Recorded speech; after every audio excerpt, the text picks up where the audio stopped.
Hello बच्चों, चलिए हमारा प्रश्न देखते हैं। तो हमारा प्रश्न है, खाद्य उत्पादन में दलहनी पौधों की क्या भूमिका है।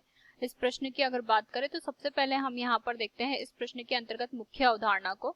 तो मुख्य अवधारणा के अंतर्गत हम यहाँ पर कह सकते हैं कि सामान्य रूप से यहाँ पर जो खाद्य उत्पादन होता है उसके अंतर्गत यहाँ पर जो दलहनी पौधे होते हैं वो बहुत ही ज्यादा यहाँ पर अहमियत रखते हैं।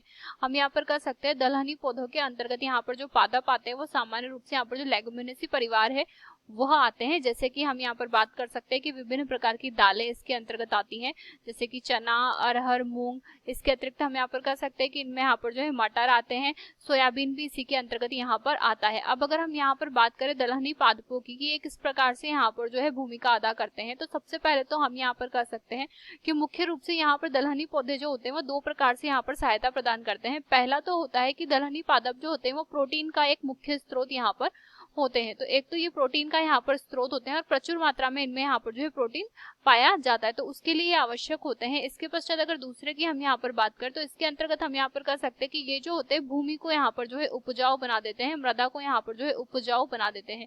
अगर मृदा के उपजाऊपन की हम बात करें तो इसके अंतर्गत हम यहाँ पर कह सकते हैं कि सामान्य रूप से जो दालें होती हैं, इन दालों की हम जानते हैं कि दाल जो होती है उनकी जो जड़ें होती है उनमें यहाँ पर जो है कुछ ग्रंथिकाएं निर्मित हो जाती है, और ये जो ग्रंथिकाएं यानी कि यहाँ पर नोड्यूल जो निर्मित होती है इनमें एक विशिष्टीकृत जीवाणु यहाँ पर पाए जाते हैं। अगर इस जीवाणु के उदाहरण की हम बात करें तो हम यहाँ पर कह सकते हैं कि यहाँ पर विशिष्टीकृत रूप से जो है राइजोबियम पाया जाता है, जो कि सहजीवी संबंध में यहाँ पर होता है।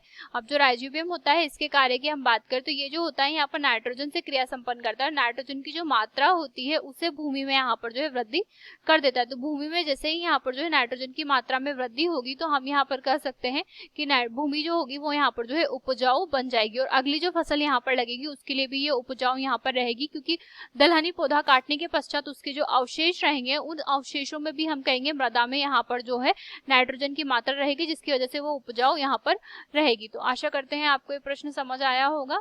धन्यवाद।